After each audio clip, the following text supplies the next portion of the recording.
India पुरानी कहानियों और मान्यताओं का देश अपने अंदर कई रहस्य छुपाए हुए है।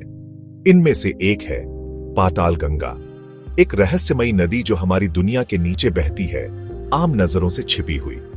ये गुप्त नदी कहानियों और किंवदंतियों में लिपटी हुई हिंदू मान्यताओं में एक खास जगह रखती है।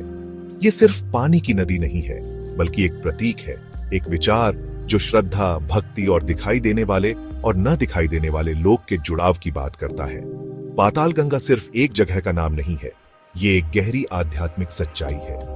ये एक ऐसा लोक है जहां दिव्य और सांसारिक मिलते हैं, जहां जीवन का पानी न सिर्फ जमीन पर बल्कि हमारे अस्तित्व की गहराई में भी बहता है। पाताल गंगा नाम ही रहस्य और आश्चर्य का एहसास दिलाता है। पाताल का मतलब है हमारे पैरों के नीचे का लोक, जबकि गंगा पवित्र नदी है, भारतीय संस्कृति और आध्यात्म की जीवन रेखा। पाताल गंगा का विचार हमें सतह से परे देखने के लिए आमंत्रित करता है, हमारी दुनिया के छिपे हुए आयामों और उन अनदेखी शक्तियों को स्वीकार करने के लिए जो हमारे जीवन को आकार देती है। यह एक यादावरी है कि वास्तविकता में आंखों से मिलने वाली चीजों से कहीं अधिक है, और यह कि दिव्य अप्रत्याशित तरीकों से प्रकट हो सकता है। पाताल गंगा की कहानी सिर्फ एक मिथक नहीं है, यह एक दर्पण है जो हमारी सबसे गहरी मान्यताओं और आकांक्षाओं को दर्शाता है। यह विश्वास की शक्ति और अर्थ और परमात्मा के साथ संबंध के लिए स्थायी मानवीय खोज का प्रमाण है। पाताल गंगा की कहानी हिंदू पौराणिक कथाओं में गहराई से बुनी गई है। इसका उल्लेख वेदों, पुराणों और महाभारत जैसे महाकाव्यों सहित विभिन्न प्राचीन ग्रंथों में मिलता है।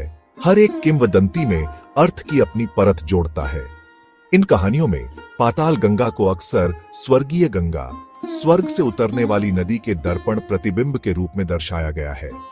एक लोकप्रिय कथा बताती है कि कैसे गंगा, जो मूल रूप से स्वर्ग में रहती थी, ऋषि भागीरथ द्वारा पृथ्वी पर लाई गई थी।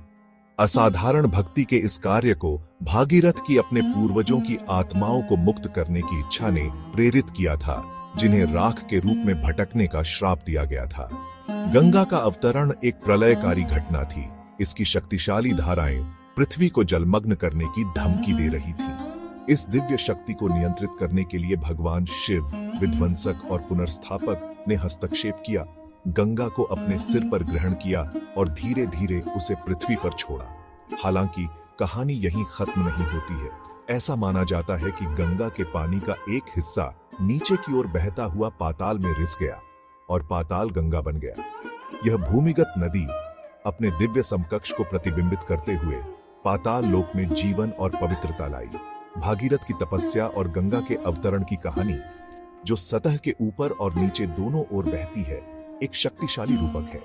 यह स्वर्ग, पृथ्वी और पाताल के अंतर संबंध पर प्रकाश डालता है, इस बात पर जोर देता है कि दिव्य कृपा अस्तित्व के सभी स्तरों में व्याप्त है।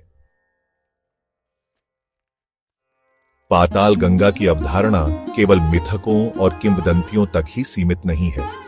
इसका उल्लेख पूजनीय हिंदू शास्त्रों में मिलता है।